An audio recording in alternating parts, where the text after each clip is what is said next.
Mercy Baptiste, and today I am going to be talking about a topic that's very important and dear to me. The general purpose of this topic in this speech is to inform. After hearing my speech, my audience will know more about the symptom of hoarding. Compulsive hoarding is an excessive collection of items, along with inhabitable to discard them. Hoarding is often created in such cramped living conditions, and a home may be filled to a capacity, with only narrow pathways winding through stacks of clutter.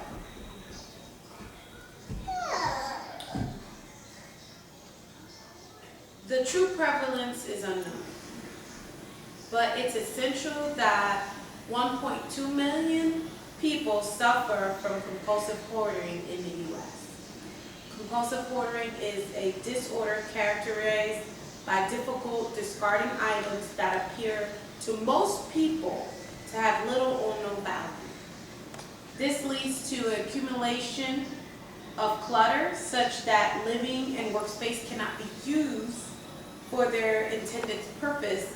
The clutter can result in serious threats of health and safety suffer and those who live nearby.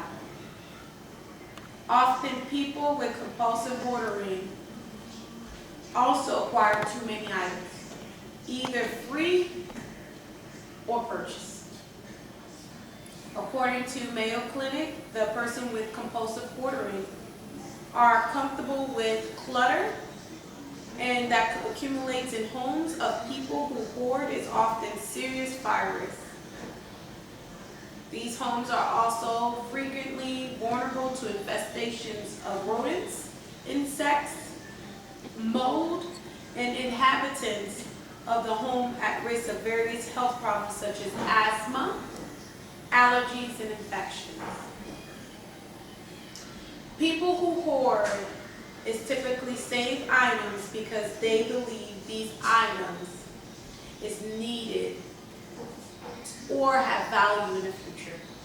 A person who may also hoard is items that he or she feels is important emotional significance, serving a reminder of happy times, for example, representing beloved people or pets.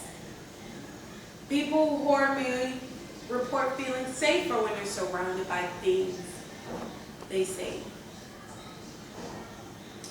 What are the symptoms of hoarding? Hoarding affects emotions, thoughts, and behavior.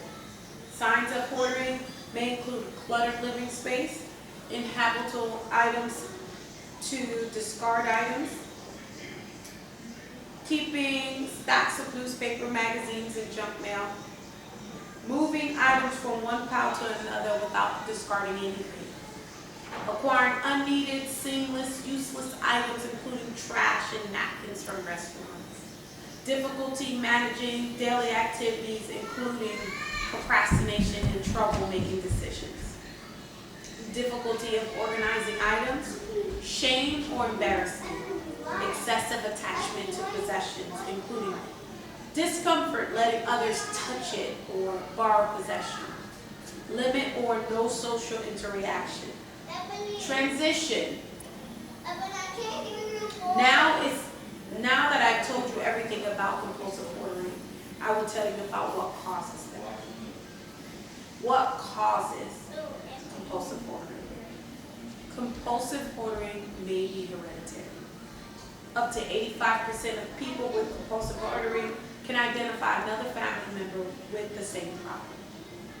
Abnormal brain development or brain lesions may also play a role. Compulsive hoarding can begin after brain damage, such as stroke, surgery, and infections.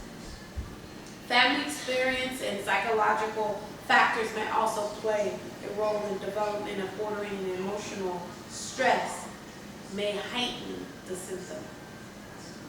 Research indicates that compulsive hoarding syndrome may also have abnormalities of brain function that are different from those seen with people with non-hoarding compulsive. Those with no psychiatric problem, however, we do not yet fully know what causes these brain abnormalities. Today we've learned what symptoms of compulsive hoarding causes, and compulsive hoarding is a disorder characterized by difficult discarding items appear to most people with little or no value. This leads to accumulation of clutter such as living space, workspace that cannot be used for its intended purposes, and compulsive hoarding may be hereditary. These are serious issues that needs to be addressed. This affects a lot of people, and this is something that is dear to me due to my grandmother that is a hoarder, and she pays high rent just to keep the hoarding unnecessary use of items in her home. She lives a shameful life in her old age with hoarding, compulsive hoarding. Thank you guys very much.